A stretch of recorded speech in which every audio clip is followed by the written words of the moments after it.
Alors nous voulons dire merci à Dieu pour sa fidélité. La connexion à 2 reprises a été délicate. Donc nous avons pris 10 minutes pour essayer de réorganiser. Maintenant pour partir, voilà, pour repartir avec le direct. Donc nous vous invitons à vous reconnecter massivement. On va y aller tout de suite.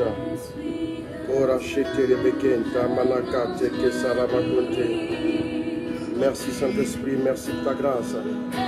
Merci pour ta faveur, merci pour ta bénédiction. Renda Kashiribeke, no yoko zoro yoko dana makate.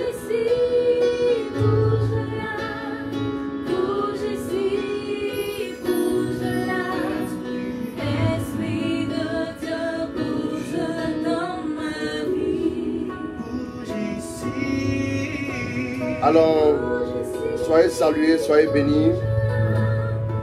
Mamie Sanya, Viviane Gomis, Marie-Madeleine Sarr, Arsène Junior, Roxane Eoua. Voilà, connectez-vous rapidement, Avicenne Dago, Larissa Nadel, épouse Père.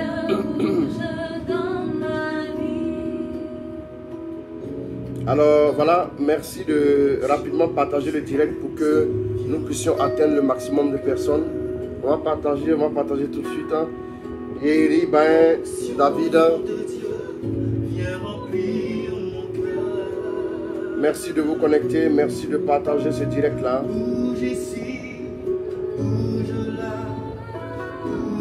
Korata Rabakonte, Beke Sana Rabakonte.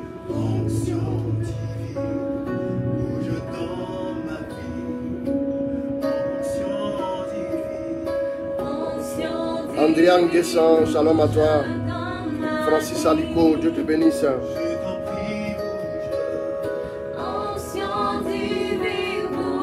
Daniel Koné, shalom aussi à toi. On va y aller rapidement. Rapidement, il y a 73 personnes qui suivent. Nina Karine Faveur, Dieu te bénisse ma fille. Shalom aussi à toi.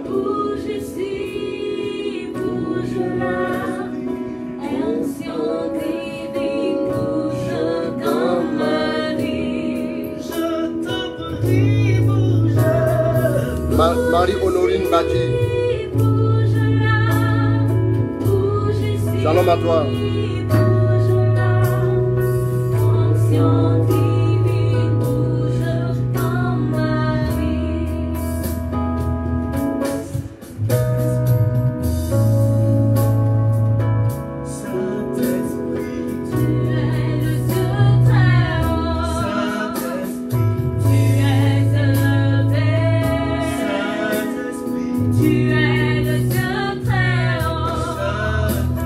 Joachim Godonou,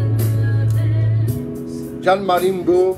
Voilà, on va se connecter rapidement, on va faire vite. Nous allons tout de suite aller dans les Écritures. Larissa Sangué, on est à 80 et quelques personnes. On va y aller rapidement.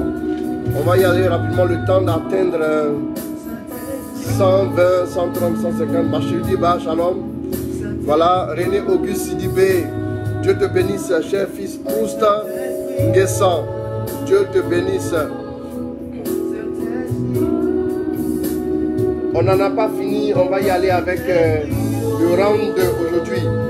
Le deuxième round, Nelly, Vinciane Kofi, Valérie Manga.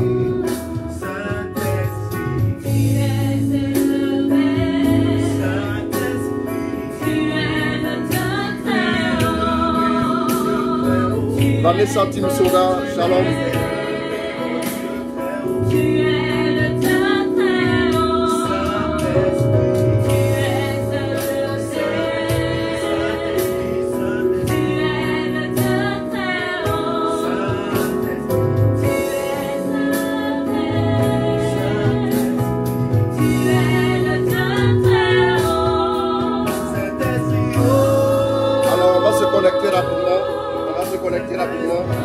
Rakoro Yoko Sarabakonde.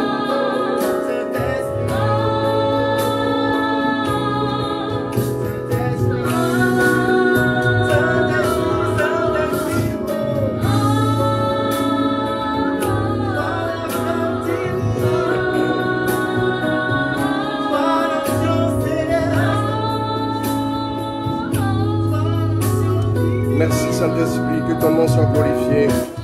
Que ton nom soit béni. Elisa Manga, shalom à toi aussi. Rapidement, on va se connecter. On va partager, on va partager.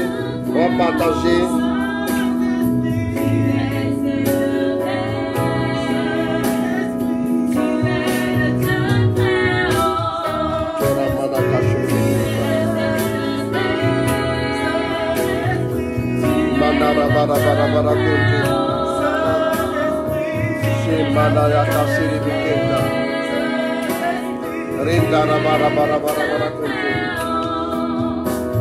Merci Saint-Esprit, que ton nom soit glorifié. Alors nous allons tout de suite commencer avec la parole de Dieu. Nous allons y aller tout de suite quand même. Voilà, et nous avons donc tagué rapidement vos frères et sœurs pour qu'ils reviennent, pour qu'ils se connectent. Nous étions environ 160 personnes qui étaient en ligne lorsque la connexion a commencé à nous faire des misères. Donc nous avons relancé le direct comme indiqué 10 minutes plus tôt. Donc voilà, nous sommes en train de se préparer à lancer avec la parole de Dieu tout de suite pour pouvoir y aller en même temps avec notre thème. Nous allons donc écouter la parole tout de suite. Nous allons revenir sur Jean 14, versets 15 à 17. Et ensuite, on va lire Isaïe 11 à partir du verset 1er. Bon, nous allons tout de suite pour notre round 2. Je nous invite à nous disposer. Je nous invite à rester vraiment concentrés, à ne pas se laisser, voilà, voilà, à ne pas se laisser distraire par l'instabilité du réseau. Voilà. Quelqu'un a dit cette fois-ci même la vidéo est meilleure. Que le nom du Seigneur soit béni. Voilà. Donc nous voulons simplement laisser le Seigneur prendre en main toutes choses. Voilà. Donc nous restons disposés, concentrés. Donc je vous invite à partager. Je commence tout de suite à prêcher. Voilà, nous allons, Jean 14, verset 15 à 17. Hier, qu'est-ce que nous avons dit? Hier, nous avons parlé de qui? De la personne de l'Esprit. Nous avons parlé de la personne de l'Esprit. Alors, il était important, avant d'entrer dans le cœur de notre thème, de notre séminaire, il était important de savoir à qui on avait affaire. C'est très, très, très, très important. Mes amis, si nous n'appréhendons pas, si nous ne recevons pas le Saint-Esprit, si nous ne l'accueillons pas comme une personne, nous ne pouvons pas. C'est-à-dire, le séminaire ne nous est même pas destiné. Nous devons comprendre que le Saint-Esprit est d'abord une personne.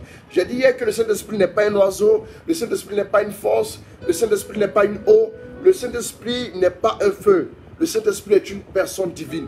Alors continuez de partager ce direct, on va accélérer tout de suite parce qu'on a déjà perdu une demi-heure qui aurait pu servir. Donc nous allons y aller. Jean 14, verset 15 à 17. Allons-y.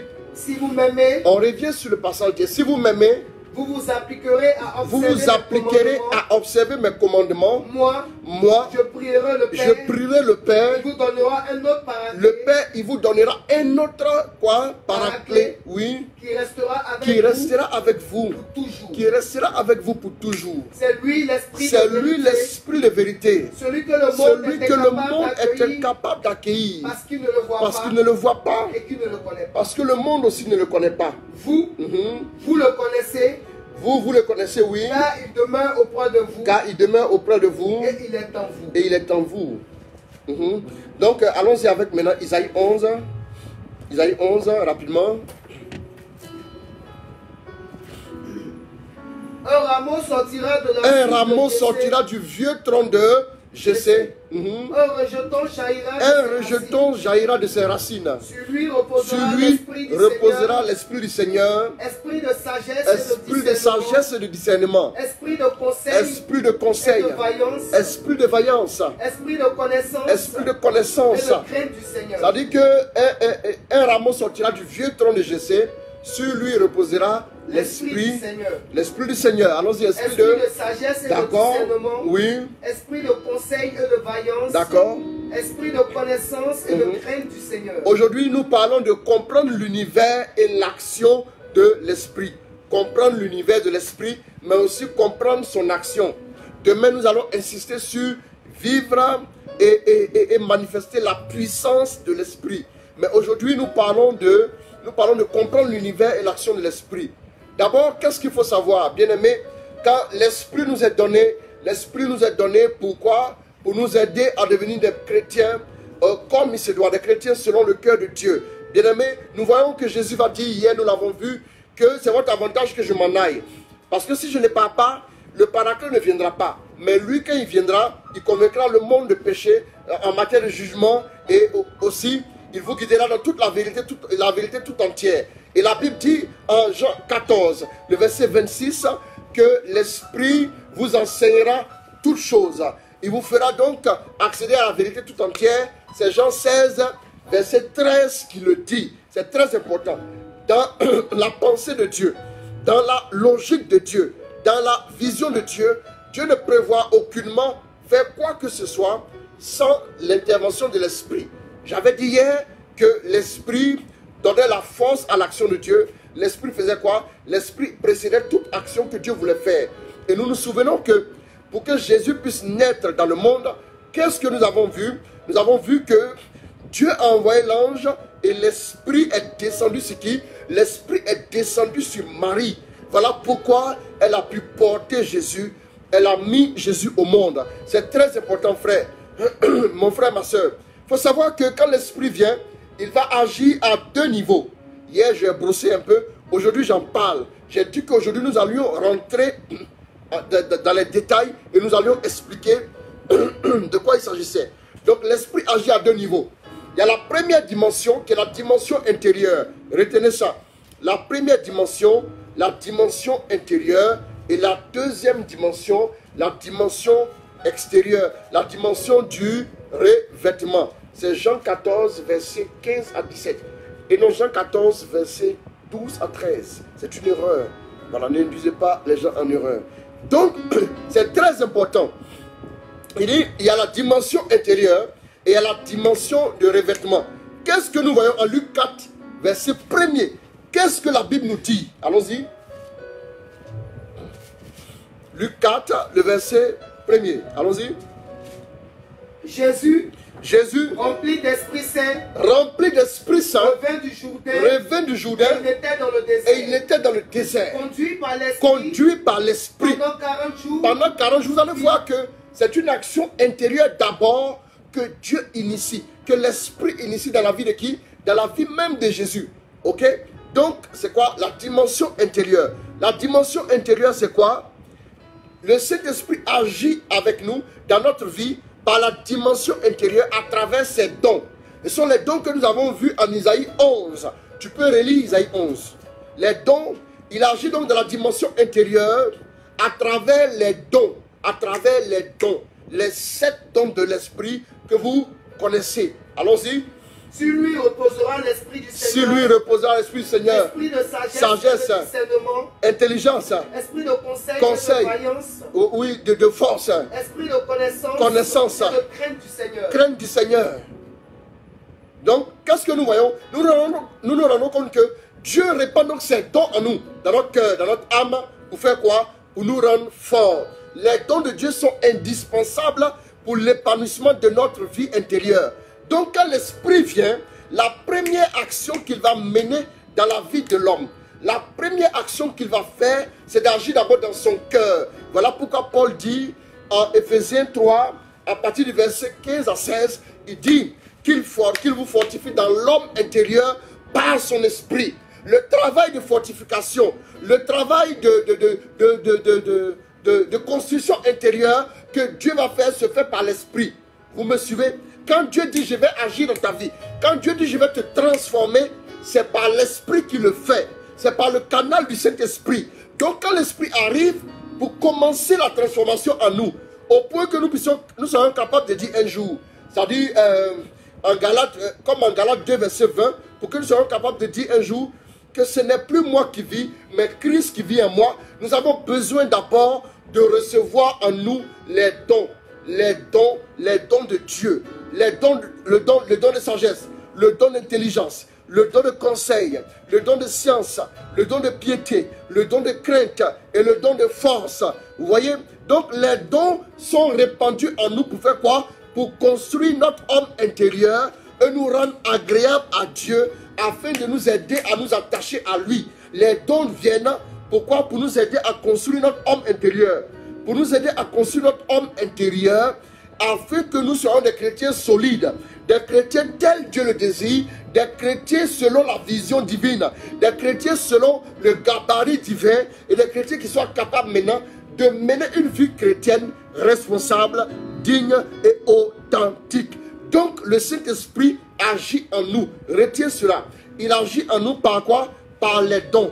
Il s'agit donc, les dons sont indispensables à notre vie intérieure. Donc les dons servent à nous fortifier dans notre marche avec Dieu. C'est par le don de force, par exemple. Je prends des exemples. C'est par le don de force que tu arriveras à faire quoi? À réussir à résister au péché. La force de ton caractère. La force du caractère, tu réussiras à résister au péché. C'est très important. Bien aimé, c'est par le don de crainte que tu chercheras toujours à marcher exactement dans la volonté de Dieu. Parce que tu le crains, tu ne veux pas le blesser. Le don de crainte t'aidera à ce niveau. Bien aimé, c'est par le don de science, le don de connaissance que tu vas avoir la grâce de connaître Dieu. La Bible dit qu'en ce temps-là, la connaissance de Dieu se répandra dans tout le pays comme l'eau couvre le fond des mers. La Bible dit en 2 Pierre 1, 2 Pierre 1 verset 2 c'est ça? Que la grâce et la paix vous soient multipliées en abondance par la connaissance de Dieu et de Jésus. Quand plus vous connaissez Dieu, plus la grâce se multiplie.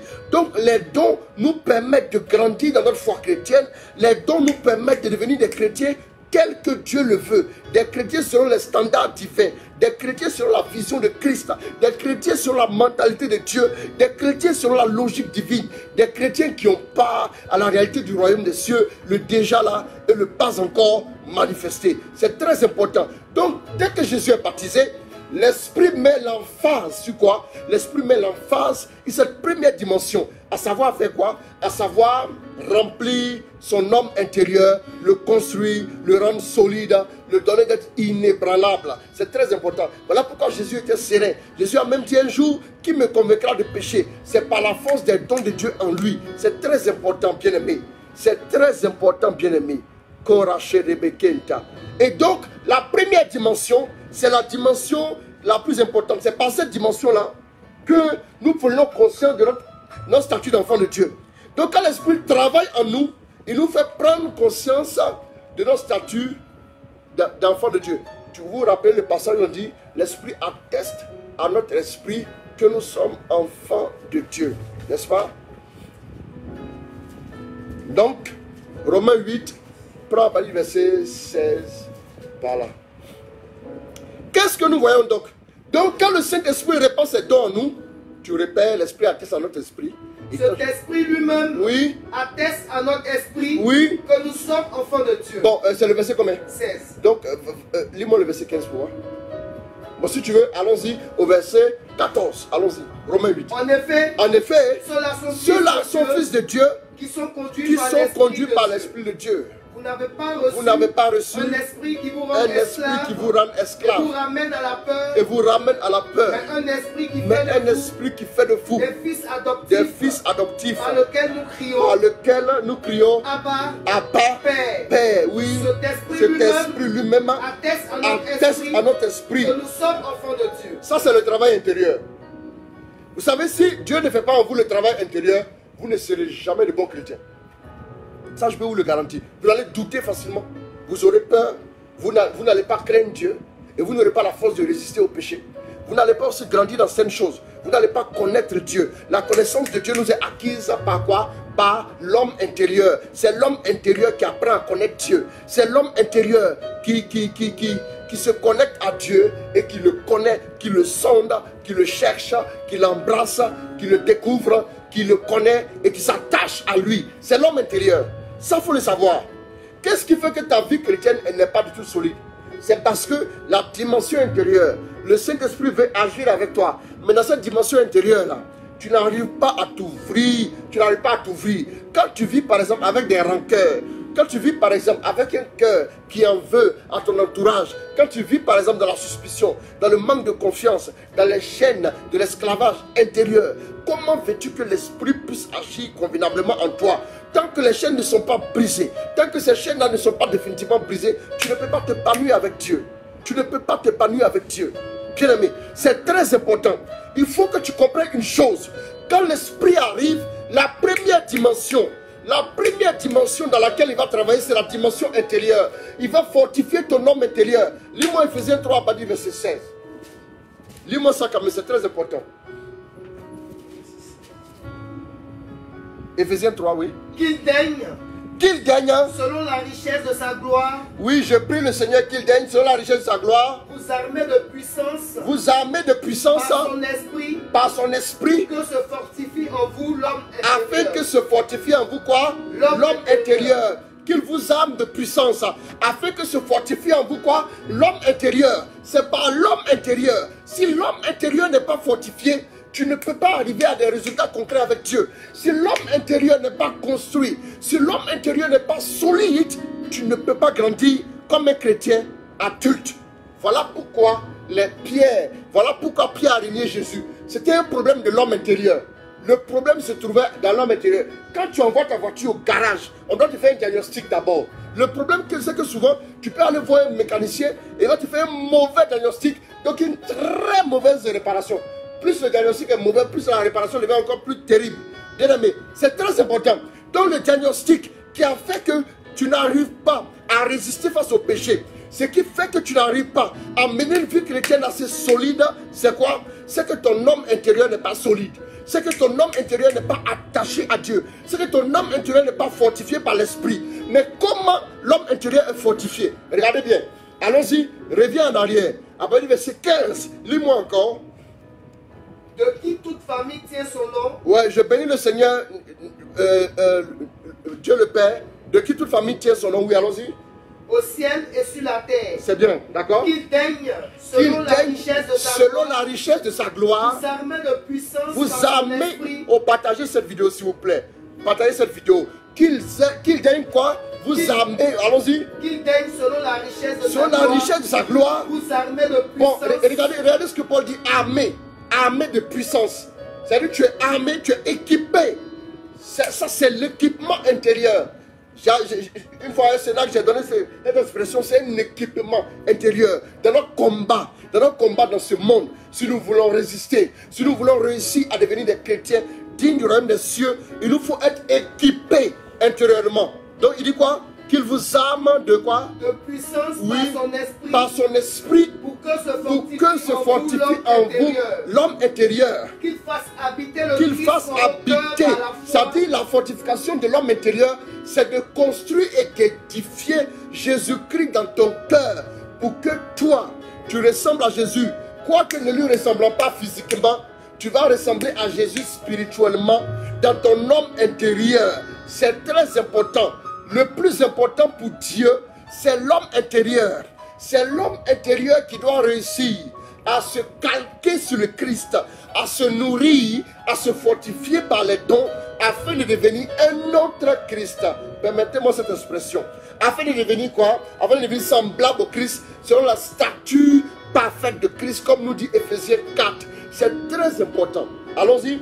Donc, pour que le Christ qui fasse habiter le Christ en vous, oui, par la foi, enraciné et fondé dans l'amour, vous aurez ainsi la force de comprendre avec tous les saints ce qu'est la largeur, la longueur, écoutez bien, la largeur, la longueur, la hauteur, la profondeur, et de connaître l'amour du Christ qui surpasse toute connaissance, afin que vous soyez comblés jusqu'à recevoir toute la plénitude de Dieu. Regardez, ça dit que le but de Dieu, c'est que vous receviez toute la plénitude, c'est que vous arrivez à un certain niveau, vous soyez dans la plénitude avec Christ, tel que Christ est. Voilà pourquoi l'activité de l'Esprit à nous commence par l'homme intérieur. Jésus, dès après son baptême, la Bible dit qu'il est rempli de l'Esprit. L'Esprit le conduit au désert pour travailler à lui, pour le fortifier, pour construire en lui,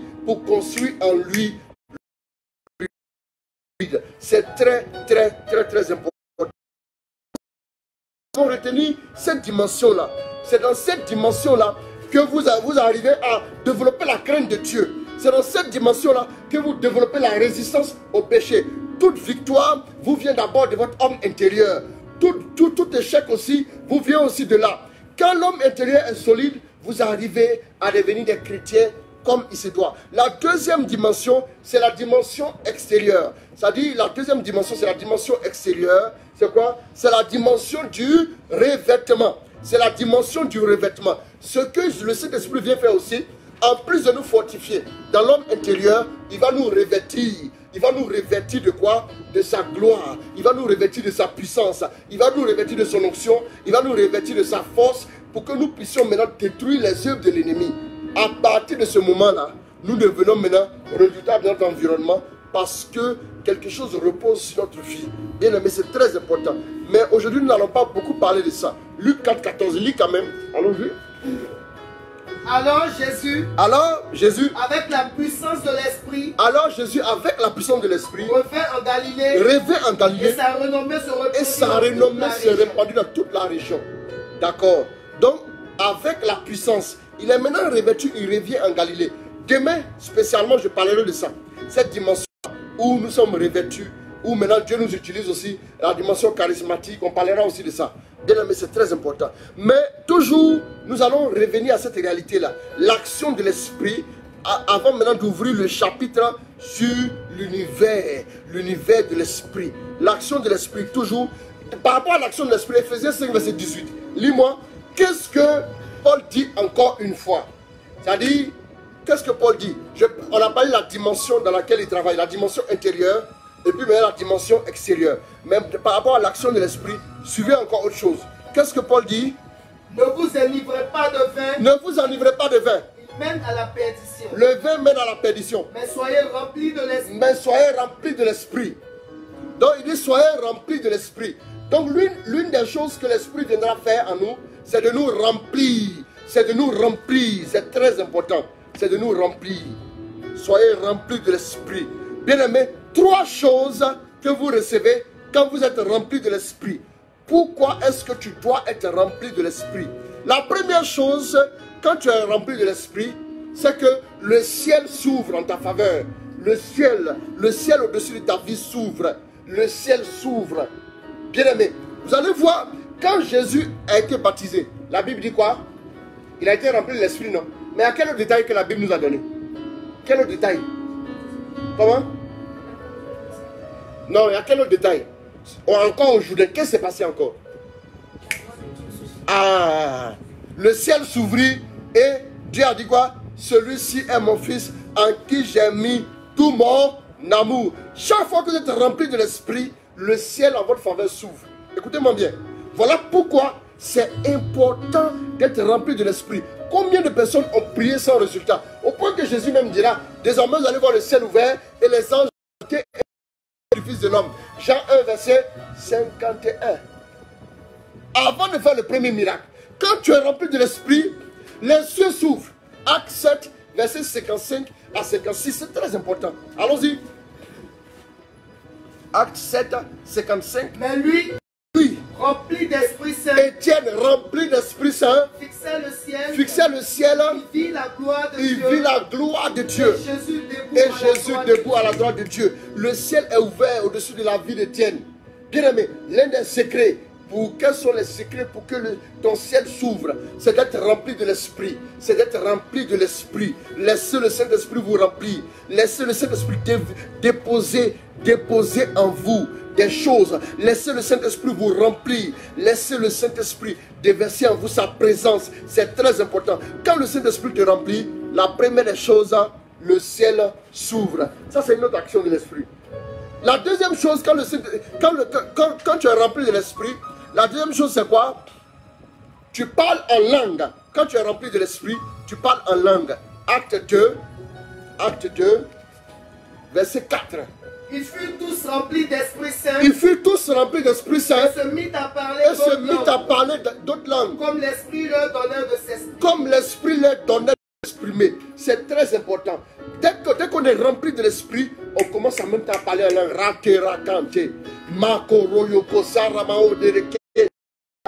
C'est très important. Bien-aimé, tu dois être rempli de l'esprit. Quand vous commencez à parler en langue, vous édifiez et vous édifiez en Dieu et vous rentrez en contact avec Dieu. La prière en langue nous permet d'entrer en relation avec Dieu, de rentrer dans l'univers de Dieu. Par la prière en langue, vous êtes comme dans le langage du royaume, vous êtes comme dans les cieux.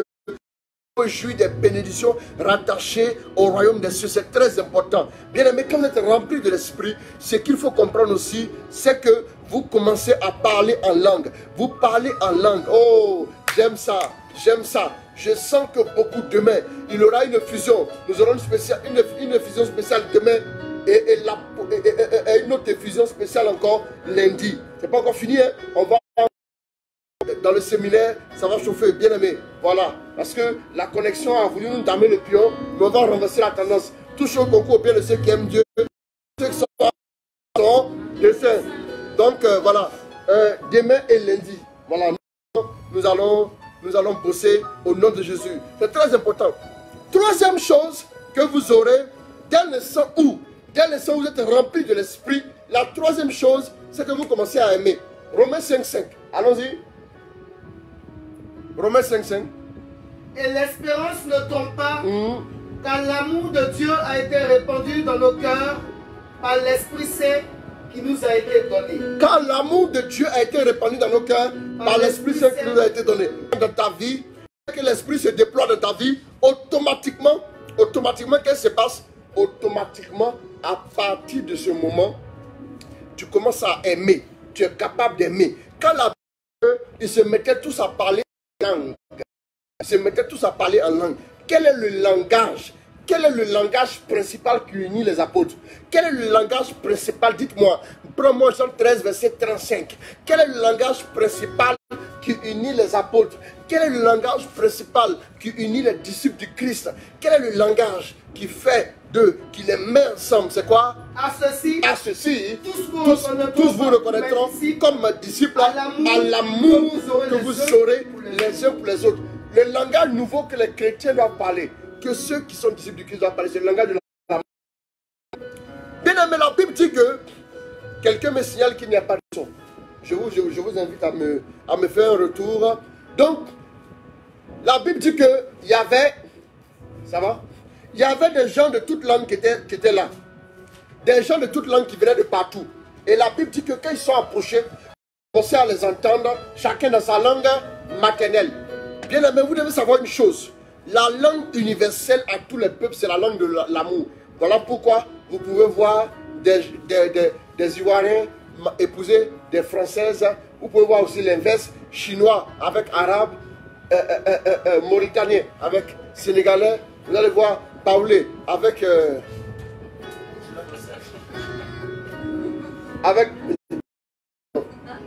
Blofoué. Blofoué sur les blancs. Voilà. Donc, c'est que je n'ai rien dit. Donc, c'est ça. C'est l'amour qui est le langage universel. Même quand tu ne comprends pas une langue, quand tu aimes, c'est comme si tu comprenais la langue. L'amour se comprend facilement. L'amour se lit facilement. L'amour se vit facilement. Bien aimé, c'est très, très, très, très, très important. Quand donc, les trois choses, quand l'esprit vous remplit, l'action de l'esprit en vous, quand l'esprit vous remplit, la première chose, c'est que votre ciel s'ouvre. Et des bénédictions immenses tombent sur vos vies. Votre ciel s'ouvre et vos prières sont exaucées. Votre ciel s'ouvre et le Seigneur répond à toutes vos requêtes. Et la deuxième chose, lorsque vous êtes rempli de l'esprit, vous commencez à parler en langue. Vous commencez à parler en langue. Et la troisième chose, quand vous êtes rempli de l'esprit, à partir de ce moment, vous devenez capable d'aimer. Quand tu n'es pas capable d'aimer, il faut que l'esprit descende sur toi, qu'il te remplisse. À partir de ce moment, tu peux aimer les gens.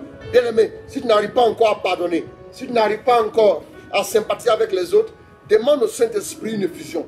Demande au Saint-Esprit de déposer quelque chose en toi. Tu vas voir que voilà pourquoi il a dit qu'il vous fortifie dans l'homme intérieur. Vous serez alors capable de comprendre la longueur, la largeur, la profondeur, la hauteur de l'amour. Voilà, c'est très important. C'est très important. C'est le langage. C'est le langage universel. C'est le langage universel pour s'épanouir. C'est très important. Bien aimé, je vais pas être très long, mais puisqu'on a eu on a perdu pas mal de temps, je vais maintenant aller avec l'univers de l'esprit. C'est très important. C'est très important. Bien aimé, quand vous commencez à marcher avec Dieu, vous devez apprendre une chose. Je dis aux chrétiens que vous devez marcher par l'esprit. La Bible dit marcher par l'esprit et vous n'accomplirez pas quoi? Les œuvres de la chair. Marchez par l'esprit et vous n'accomplirez pas les œuvres de la chair. Bon, laissez-moi vous dire une chose. Quand vous commencez à vouloir marcher par l'esprit, quand vous commencez à vous connecter à l'esprit, à partir de ce moment, il vous fait naître dans son monde. Voilà. Vous naissez dans son monde, dans le monde de l'esprit. Voilà pourquoi reprends la rencontre de Jésus avec Nicodème. J'aime ce passage. Jean 3, Abadi, verset 3. Lis-moi ça. On va par où tu as commencé. Jean 3, Jésus lui répondit. Tu es au verset 3. Bon, allons-y au verset 2. Il vint de nuit. Un homme du nom de Nicodème, il vint de nuit Trouver Jésus et lui dit, Rabbi, nous savons que tu es maître. Nous savons que tu es maître. Et qui vient de la part de Dieu. Qui vient de la part de Dieu. La personne ne peut opérer les signes que tu fais. Personne ne peut opérer les signes que tu fais. Si Dieu n'est pas avec, Dieu n'est pas avec lui. Oui. Jésus lui répondit. Jésus lui répondit. En vérité, je te le dis. Naître de nouveau. À moins de naître, bon, regardez. À moins de naître de nouveau. À moins de naître de nouveau. Tu es né dans le monde ici. Mais tu dois naître dans un autre monde. Voilà. Ça, vous devez retenir ça. Quand vous allez commencer véritablement à vouloir devenir des chrétiens profonds, vous allez voir que Dieu va commencer à vous donner certaines lois qui sont différentes des lois d'ici. Hein? Sinon, à votre avis, pourquoi Jésus se lève, il est censé, il est logique comme ça, et puis il parle au vent, à la tempête? C'est quelle loi ça? Il y a quelle loi dans notre monde là? Il y a quelle loi dans notre monde qui veut que toi tu te lèves, tu commences à parler à un arbre qui n'a jamais fait le nez de toi? Et puis c'est toi, à toi on va ressembler. Vous allez comprendre pourquoi. Vous allez comprendre pourquoi est-ce que Dieu fait comme ça. C'est une loi dans le monde spirituel. Il y a une loi dans le monde de l'esprit qui dit que tout ce qui existe entend la voix de Dieu et la voix de la foi. Ça c'est une loi. Tout ce qui existe entend. Hein? Tout ce qui existe entend. L'arbre entend. Le entend. Tout ce qui existe dans l'esprit. Tout ce qui existe entend la voix de Dieu et la voix de la foi. Quand on n'a pas la foi, oh, quittez. Cliquez sur quitter. C'est très important, c'est une loi. Lis-moi la suite. Pourquoi il dit naître? Pourquoi il faut naître? Parce que si tu ne nais pas dans ce monde, tu ne vas pas comprendre les principes de ce monde. Si tu ne nais pas dans le monde en question, tu ne peux pas comprendre les principes et tu vas toujours buter sur des choses qui ne fonctionnent pas. Dans le monde dans lequel nous sommes, si vous ne mangez pas, vous êtes condamné à mort, n'est-ce pas? Si vous ne respirez pas, vous êtes condamné, n'est-ce pas? Si vous ne dormez pas, vous vous reposez de temps en temps, l'organisme a besoin de se régénérer. C'est comme ça spirituellement aussi. Il y a des lois. Je vais en parler un peu. Je vais parler de quelques lois. Il y a une loi qui veut que tout ce qui existe entende la voix de Dieu et la voix de la foi. C'est très important. C'est très important. Bien aimé. C'est très important. Donc lis la suite. Allons-y rapidement. En vérité, je te le dis. En vérité, je te le dis. À moins de naître de nouveau. À moins de naître de nouveau. Nul ne peut voir le royaume de Dieu. Nul ne peut voir le royaume de Dieu. Nicodème lui dit. Nicodème lui dit. Comment un homme peut naître s'il est... Comment un homme peut naître? En vérité, je te le dis. Nul s'il ne naît pas d'esprit. En vérité, je te le dis. Nul s'il ne naît. Il dit, est-ce que moi je peux naître? C'est-à-dire aller dans le ventre de ma maman. Aller dans le ventre de ma maman et revenir. Comment un homme pourrait-il naître s'il est vieux? Pourrait-il entrer une seconde fois dans le sein de sa mère et naître? Pourrait-il entrer une seconde fois dans le sein de sa mère et naître? Jésus lui répondit. Oui. En vérité, je te le dis. En vérité, je te le dis. Nul. S'il ne naît d'eau et d'esprit. S'il ne naît d'eau et d'esprit. Ne peut entrer dans le royaume de Dieu. Il ne peut pas entrer dans le royaume de Dieu. Ce qui est né de la chair est chair. Et ce qui est né de l'esprit est ce qui est né de l'esprit est esprit. Voilà. Je vais me donner 20 minutes pour terminer le message. Voilà. Je vais me donner 15 minutes le message rapidement. Donc, ce qui est né de l'esprit, demain je reviendrai un peu sur ces détails-là encore, mais je vais juste raccourcir au maximum parce que la connexion nous a beaucoup attaqué aujourd'hui.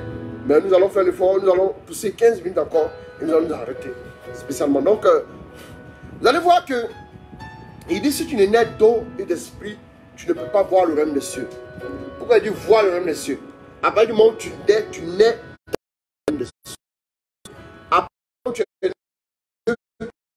toi, maintenant, auquel tu dois te soumettre. Monsieur, tu dois te soumettre à certaines lois. Je prends pêle-mêle une de lois. Il y a une des lois qui veut que dans le monde de l'esprit, il n'y a rien d'impossible. Ça n'existe pas là-bas. Dans le monde de l'esprit, rien d'impossible n'existe. Ça n'existe pas. Il n'y a pas impossible. Ça n'existe pas. C'est pas possible. Dans le monde de l'esprit aussi, la distance n'existe pas. La distance existe que lorsqu'on est en esprit ou lorsqu'on est dans la chair. J'explique. Ça veut dire simplement que tu es proche de Dieu quand tu es en esprit et tu es loin de Dieu quand tu es dans la chair. Il va donc s'en dire. Donc, dans le monde de l'esprit,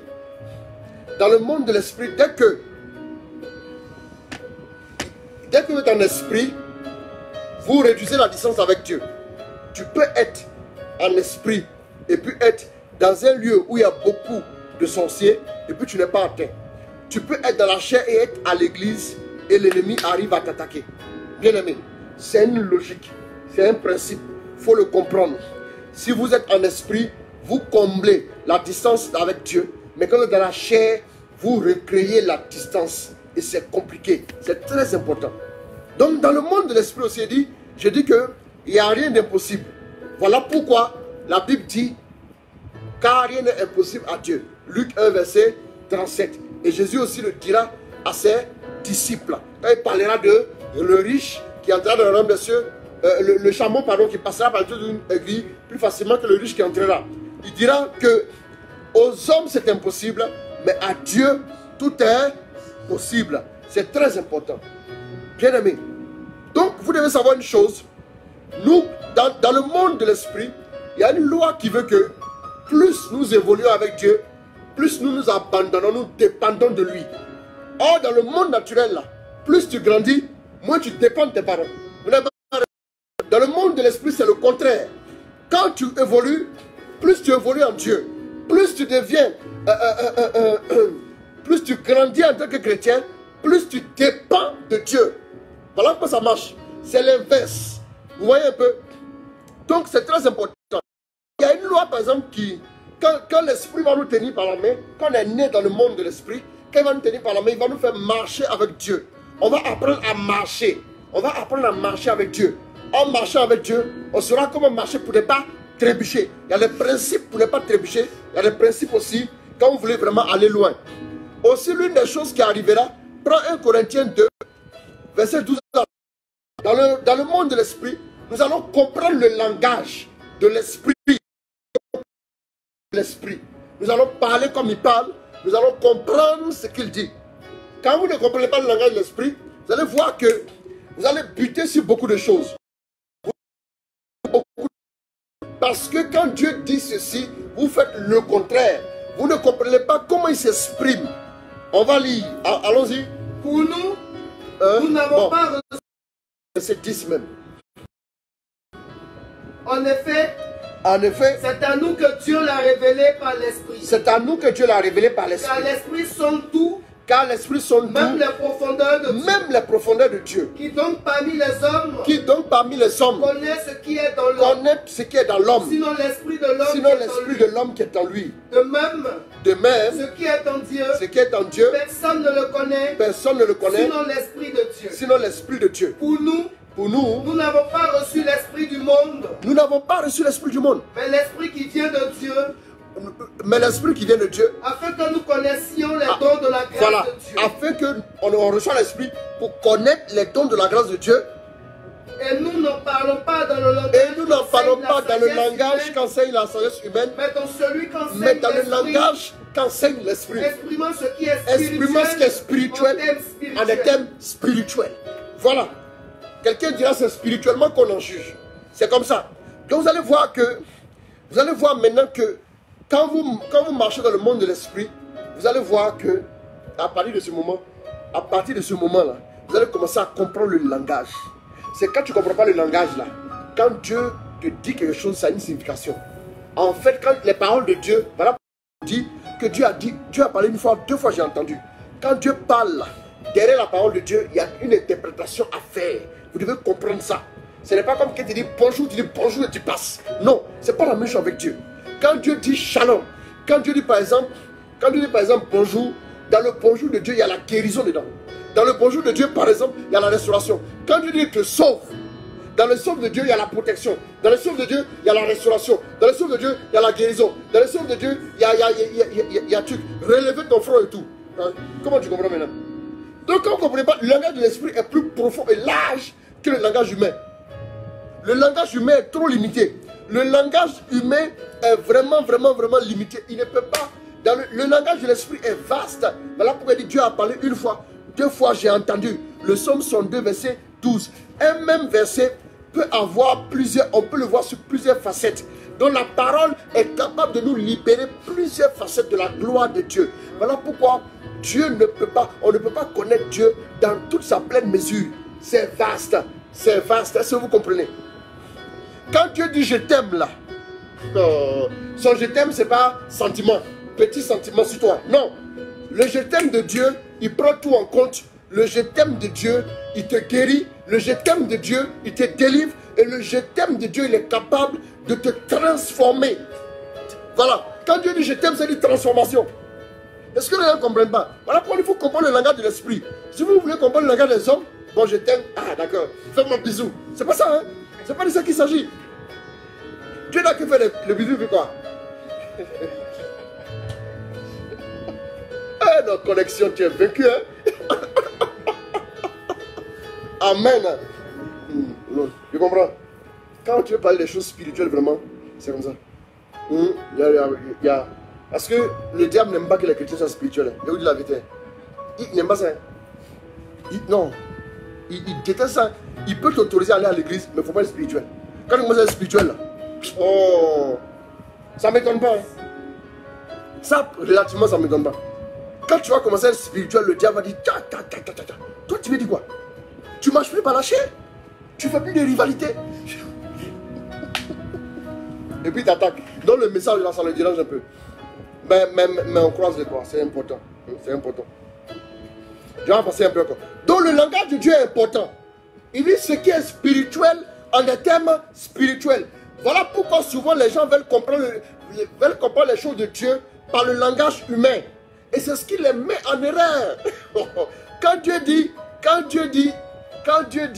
je te bénis, vous comprenez ça? Comme les hommes. C'est ça qui vous fatigue. Demande à Dieu, quelle est la compréhension? Quelle est la compréhension à avoir? Je veux comprendre ça d'un langage spirituel. Et non pas d'un langage humain. Ce n'est pas de la sagesse humaine. Sinon tu seras frustré. Aussi, en plus du langage de Dieu, comme c'est pas le thème de Dieu, c'est pas le langage de Dieu spécialement, je ne vais pas trop m'appesantir dessus. Donc aussi dans le monde de l'esprit, l'esprit nous aidera à quoi faire? L'esprit nous aidera maintenant à écouter Dieu. Je vous ai dit ici une fois que quand les gens disent que j'ai prié, Dieu ne m'a pas parlé là. En fait, ça veut dire j'ai prié, mais je n'ai pas bien écouté Dieu. Je vous ai dit écouter Dieu impliquait 2 dimensions. La première dimension, c'est la dimension du silence extérieur pour entendre. Et la deuxième dimension, c'est la dimension de quoi? C'est la dimension de la mortification de la chair, de l'intérieur qui a besoin de se taire. La voix de Dieu, la Bible dit la voix de Dieu fait enfanter les biches. La voix de Dieu brise le cèdre du Liban. Imagine maintenant le langage. C'est ça? Toi, ta voix là peut faire ça? Ta voix là peut démarrer voiture? C'est ça le problème. Donc ce n'est pas la même, ça n'a pas la même résonance que le langage humain. Ce n'est pas la même chose. On doit apprendre à écouter Dieu. écoutez. La première chose que Dieu dit, écoute, écoute Israël. Quand un enfant naît, il doit apprendre à écouter. C'est en écoutant qu'il apprend à parler. Il écoute, il écoute, il écoute, il écoute, il écoute, il écoute et il parle. Il parle pas n'importe comment. Il écoute. Tu ne peux pas aller loin. Montre-moi quelqu'un qui écoute, je te montrerai quelqu'un qui ira loin. Montre-moi quelqu'un qui ne fait que rabâcher à Dieu, je te montrerai quelqu'un à la même saison l'année prochaine, il sera au même stade qu'il attend là. C'est comme ça, c'est un principe. Ça ne marche pas comme ça. Bien aimé, c'est très important. Il va nous apprendre à écouter et à obéir à Dieu. Aussi dans le monde de l'esprit, l'esprit nous aidera à faire quoi? L'esprit nous aidera à croître spirituellement. Ah, bon, à la différence, je vous ai dit tout à l'heure que dans le monde naturel, là, quand vous grandissez, plus vous grandissez, vous ne dépendez plus maintenant de vos parents. Mais dans le monde de l'esprit, plus tu grandis, plus tu dépends, plus maintenant de Dieu même. Voilà. Maintenant, dans le monde naturel, vous grandissez jusqu'à un certain niveau. Vous êtes bloqué là, jusqu'à toute votre vie, n'est-ce pas? Mais dans le monde surnaturel, quand tu crois là, la croissance là, ça n'a pas de fin. Tu ne t'arrêtes jamais de croître. C'est-à-dire ta taille, elle continue seulement. Ta taille, elle continue seulement. C'est différent du monde naturel. Ta taille continue seulement. Donc, c'est toi qui dois t'ouvrir à la croissance. Et Dieu assure la Bible dit, la vie, la croissance et l'être appartiennent à Dieu. C'est l'esprit qui assure ça, qui coordonne, qui articule toutes choses, bien huilé et nous fait grandir.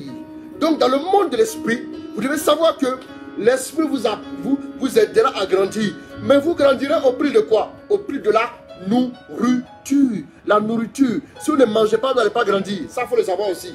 Il y a des gens qui pensent que de la même manière, dans notre monde ici, la loi de la nature veut que si tu ne manges pas, tu t'en sors pas. C'est pour ça dans le monde de l'esprit, si tu ne manges pas, tu ne peux pas t'en sortir.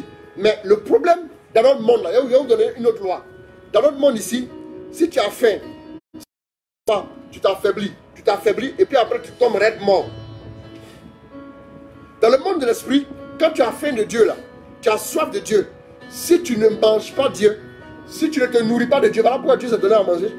Si tu ne te nourris pas de Dieu là, tu vas voir que après la soif et la faim disparaissent, comme si tu avais mangé. Ça c'est différent du monde naturel. C'est très différent. C'est très différent du monde naturel. C'est différent. À un moment donné, tu n'as plus soif, tu n'as plus faim. Voilà pourquoi souvent vous avez envie de prier. Et puis après, on n'a plus envie de prier. Tu avais envie de prier, tu n'as pas envie de prier. L'envie a disparu. C'est comme si, quand par exemple, tu as faim dans le monde naturel, si tu ne manges pas, après tu tombes. Tu perds connaissance. Mais dans le monde spirituel, si tu ne manges pas, après la faim te quitte. Et tu vis normalement comme ça. Tu avais envie avant. Tu n'avais pas remarqué qu'avant, tu avais envie. Tu avais envie de prier. Tu avais envie de jeûner. Tu avais envie de lire la parole. Maintenant, tu n'as plus envie. Tu n'as pas remarqué ça? Ah! Vous ne connaissez pas les principes, les lois? Voilà pourquoi vous vivez comme ça. Quand tu as faim, quand tu ressens la soif de Dieu, un désir de lire la parole, il faut répondre à ce désir-là. Sinon, après, quand tu as parti, là, tu dois demander pardon à Dieu, n'avoir pas obéi à ce désir. Sinon, finalement, la faim, c'est comme si ton ventre maintenant se fermait, tu n'as plus envie de manger. Voilà pourquoi les gens priaient avant, maintenant ils ne prient plus. Ils ne comprennent pas pourquoi. Ils attendent. Mais ça vient par intervalle de temps. Et aussi, dans le monde de l'esprit, le modèle parfait c'est Christ. Le modèle parfait c'est Christ. Le modèle auquel nous devons parfaitement ressembler, c'est le Christ. C'est le Christ. Donc, comme on a eu quelques difficultés, on a encore pas mal de soucis avec le réseau, je vais plus allonger mon message. Il y a d'autres points encore que je voulais donner. C'est un message tellement puissant, mais ça me fait vraiment mal. Mais demain, on va pas se laisser. On va pas laisser. On va faire demain. Voilà, si demain encore il y a la connexion se joue, les dangereux, on va encore faire lundi. Voilà, c'est comme ça, jusqu'à tous les jours. Voilà, on va parler de ce thème. Mais il faut qu'on finisse avec ce thème-là. Tant qu'on n'a pas fini, on continue seulement. Bien aimé, c'est très important. Et donc, ce que vous devez comprendre, je termine avec ça. Ce que vous devez comprendre, c'est que quand l'esprit vient dans la vie de quelqu'un, quand vous donnez votre vie à Dieu, vous naissez dans le monde de l'esprit. Et quand vous naissez, l'esprit maintenant va commencer à agir en vous. Il va vous tenir la main et il va vous aider à marcher maintenant avec Dieu. Et dans le monde de l'esprit là, vous devez comprendre, vous devez dire à Dieu, vous devez demander à Dieu de vous aider. Et c'est le Saint-Esprit seul qui articule tout chose dans le monde de l'esprit. On a lu Romains 14, verset 17, je crois. C'est ça, non? Romains 14. Prends Romains 14 rapidement. Le verset 17 dit quoi? Romains 14. Car le règne de Dieu n'est pas affaire de nourriture. N'est pas affaire de nourriture. Il est justice. Il est justice. Paix et joie dans l'esprit. Paix et joie dans l'esprit saint. Voilà, donc dans le monde de Dieu là, c'est l'esprit qui coordonne tout. C'est l'esprit. Si tu en parles avec l'esprit, il faut rester ici. Arriver là-bas, tu vas voir. Bien aimé, c'est très important. C'est très important. C'est très important. Et voilà. Donc, je vais m'arrêter là ce soir. Il y a encore des clés. Oh là là, il y a toutes les clés. Je vous disais tout à l'heure que dans le monde de l'esprit, tout ce qui existe entend. Là, pourquoi on peut dire à la pauvreté, je te chasse, je te maudis. C'est parce que dans ce monde-là, tout entend. Oui, c'est comme ça, hein? Tu ne sais pas. C'est comme ça. On parle au vent, on parle au figuier. Tu dis à la maladie, je te chasse, je te maudis. C'est la même chose, c'est comme ça. Que Jésus a parlé à ces choses. Jésus a appris à ses disciples comment marcher dans le monde de l'esprit. Vous allez voir. Voilà pourquoi Jésus, il les enseignait à des moments et il agissait d'une certaine manière. Vous savez, même quand vous priez là, le monde de position. De la même manière, si tu viens dire à quelqu'un comme ça là, ça va tranquille, n'est-ce pas? Ouais, non, ça a une signification, tu ne l'as pas parlé. Mais c'est comme ça dans le monde de l'esprit aussi. Dans le monde de l'esprit là, ta position, la manière dont tu te mets, ça a une signification. Il y a des positions qui veulent dire, que, bon, je pense que tu n'es pas trop obligé de me bénir. Je suis déjà plus ou moins un peu bien. Oui, je suis là, je suis un peu bien, ne te fatigue pas trop. Il y a des positions aussi qui veulent dire que je ne vaux rien, je ne peux rien. Quand vous allez commencer à grandir l'esprit, vous allez voir que, oh là, ça là, si on avait pu prêcher ce thème là, il y a des moments où quand vous allez commencer à prier, regardez bien, quand vous commencez à vous laisser guider par Dieu, tu viens, tu veux prier, puis tu sens le besoin de te mettre en genoux. Tu es fatigué, mais tu sens le besoin de te mettre en genoux. Pourquoi? Parce que ça répond à un besoin spirituellement. Quand tu es en genoux, tu te mets dans une position de réception plus favorable. Souvent, Dieu peut t'inspirer de te coucher, ou bien de tendre les mains comme ça, coucher à même le visage, face contre terre. Pourquoi chez les Juifs, la Léa faisait beaucoup ça? Il a fléchi le genou. Pourquoi on disait simplement qu'il s'abaissa face contre terre? Pourquoi? Ça veut dire quoi? Dans le monde de l'esprit, tout geste devant Dieu. Voilà pourquoi quand tu rentres dans une église, tu dois faire une genou flexion. Tu dois faire une genou flexion. C'est parce que ça a un sens. Tu ne dis rien, mais tu fais une genou flexion. Tu t'abaisses, tu baisses le genou par terre. Ça veut dire quoi? Je te reconnais comme étant l'autorité. Je t'élève et je te réveille avant d'aller m'asseoir. Et quand tu finis pas la communion, tu te mets en genoux. Ou bien tu te mets à une certaine position. Et puis la position est importante. S'arrêter et parler devant Dieu. Voilà pourquoi dans le temple, la Bible dit qu'il y a un qui se frappait la poitrine. Ça veut dire quoi, se frapper la poitrine? Se frapper la poitrine, je ne suis rien. Et il y a un autre qui disait, je ne suis pas comme ce vaurien. Arrêtez. Cette position-là est importante. Dans le règne de l'esprit, cette position révèle que tu es parfait. Parce que la gloire, c'est l'homme debout. Un homme élevé, un homme qui se tient debout, c'est un homme accompli. Donc tu es déjà accompli. C'est très important. Vous voyez, ce sont des messages qu'on doit entendre. Mais plein fait sur la connexion. Bon, les chrétiens, on va créer nos trucs de téléphonie. Bon, voilà, que Karacha a dit, hein, il y a des choses qu'on est. C'est très important. Non, c'est là, il veut nous enseigner. À des moments, il va t'inspirer. Au départ, je ne comprenais pas. À des moments où quand je veux prier, je sens le besoin, sur mon tapis de prière, de me tendre à même le sol. Au tout départ, je ne comprenais pas avant. Je me mettais à même le sol. Il y a des moments où je me mettais à même le sol. Et quand je me relevais, je me sentais rempli. Plus que quand j'étais souvent à genoux et je parlais. N'oubliez pas que ce n'est pas la seule parole qui a une signification dans le monde de l'esprit. N'oubliez pas ça. Ce n'est pas la parole seulement qui a une signification. Tu peux venir te mettre. Voilà pourquoi souvent quand les gens ne comprennent pas là, les prières n'est pas profonde. Parce qu'ils pensent que. J'ai dit quoi? J'ai prié comment? Vous n'avez rien compris. La prière, c'est pas. Oh, Seigneur Jésus, voilà ma vie. Voilà mon enfant. Voilà. Moi, Moi, je ne comprends pas. Un homme, la Bible dit, un homme se frappait la poitrine, il n'osait même pas lever la tête. Tu peux te mettre là. Tu peux te mettre là. Tu peux te mettre à une certaine position. Tu peux venir, tu le sens, tu sens le besoin. Quand vous marchez avec le Saint-Esprit là, vous allez comprendre qu'il va vous pousser à poser des actes et vous aurez des gestes. À un moment précis, il fut un moment où je me mettais à genoux. Non, je me mettais à genoux à tout moment. Je sentais, je parlais même pas. Je suis à genoux là. Ça veut dire quoi? Ma position à genoux, ça a une signification spirituellement. Et puis, donc Dieu répond en même temps à ma prière. C'est comme ça. Dieu est plus grand que nos mots. Comment tu penses que ce sont les petits mots? Je parle, Dieu entend ma prière. Non, il a vu. La Bible dit qu'Ézéchias, la Bible dit que Ézéchias a fait quoi? Ézéchias, quand il a reçu la prophétie, comme quand il allait mourir, la Bible dit bien qu'il s'est tourné contre le mur, il a prié et il a versé d'abondantes larmes. La Bible dit que Dieu a vu Dieu a vu ses larmes. Pourquoi? Le fait que les larmes versent, Dieu a vu ça. C'est très important. Le geste que tu fais, à un moment donné, le geste que tu fais, ça a un sens. C'est très important. Ce sont les choses... Bon, c'est ça, hein? C'est très important. Ne blaguez pas avec ces choses-là, mes amis. Ne blaguez pas avec ça. Demandez à Dieu. Écoutez bien. La Bible dit, 1 Thessaloniciens 5, verset 23, tu peux me trouver ça. Qu'est-ce que la Bible dit? Pourquoi la Bible parle de... Mon fils, trouve-moi ça. Oh, je comprends pourquoi il y a la problème du réseau. Parce que le Saint-Esprit, qu'on puisse profondément aller dans les choses. Tu ne trouves pas encore? 1 Thessaloniciens 5, verset 23. Lis-moi ça. Voilà, merci beaucoup. Quelqu'un commande. Doucement, quelqu'un commande pour dire même les soupirs sont une prière. Voilà. C'est que l'absent comprend bien l'enseignement. C'est comme ça. Il y a, par exemple, il y a ce qu'on appelle le fardeau de prière. Ça, non, non.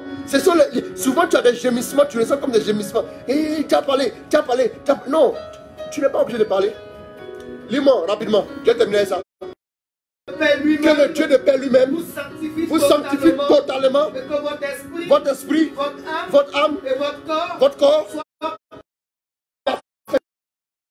Mais pourquoi on va sanctifier notre corps là? Se sanctifier comment? C'est se laver? Bon, on est déjà lavé, on est là. Mais c'est pas ça, hein? En fait, la Bible dit reprend que l'esprit, que le Dieu de Père lui-même vous sanctifie totalement. Vous sanctifie, donc vous synchronise. C'est vous synchronise. Vous synchronise totalement. Votre esprit, votre âme et votre corps. Tu vas... Donc, qu'est-ce que nous voyons? Bon, voilà. Je vais dire un petit mot, puis je m'arrête là. Qu'est-ce que nous voyons? Il dit, donc il veut dire que l'esprit fasse quoi? Vous synchronise votre âme, votre esprit, votre âme et votre corps.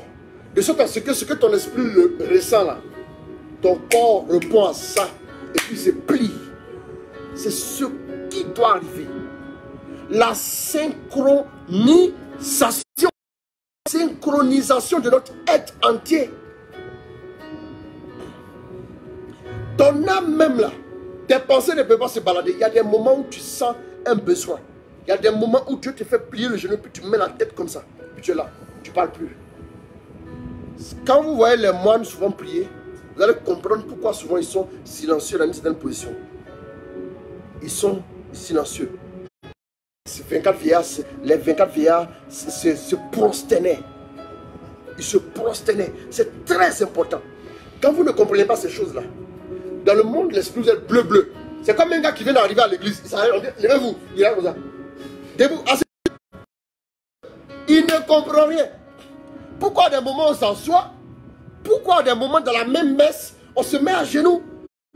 À des moments dans la même messe, on se tient debout. Pourquoi à des moments dans la même messe, on répond? Mais pourquoi à des moments, on se tait aussi? C'est cette synchronisation-là qui nous permet d'être réellement disposés pour avancer dans la marche avec été là ce soir. En tout cas, que Dieu vous bénisse. Voilà, vraiment toutes nos excuses. Parce que déjà, le premier direct que nous avons commencé, dès qu'on a coupé, on avait déjà 1300 vues. Donc, ça veut dire que beaucoup de personnes étaient déjà... Alors qu'on a fait juste 20 minutes. Mais j'ose croire que ce message, quand même, il a pu passer un peu. Voilà. Parce qu'il y a beaucoup d'éléments encore que Dieu voulait que je donne. Mais c'est pas grave. Mais demain encore, on revient. Avec de nouvelles intentions, avec une nouvelle dynamique. Toujours. Souffle sur... Alors que Dieu vous bénisse, que Dieu vous garde. Ma caméra est en mode selfie. Donc, je vais faire le signe de croix. Vous avez l'impression que c'est la main gauche, c'est pas la main gauche. C'est ma main droite qui est là. Voilà ma main gauche. Je fais le signe de croix au nom du Père, du Fils et du Saint-Esprit. Amen. À demain. Je vous aime très fort. On se retrouve à demain. On se retrouve demain. Voilà. La connexion nous a vraiment posé un problème. Donc on se retrouve demain. Que Dieu vous bénisse. Prenez soin de vous. Je vous aime très fort. Au nom de Jésus. Amen, amen, amen. Amen.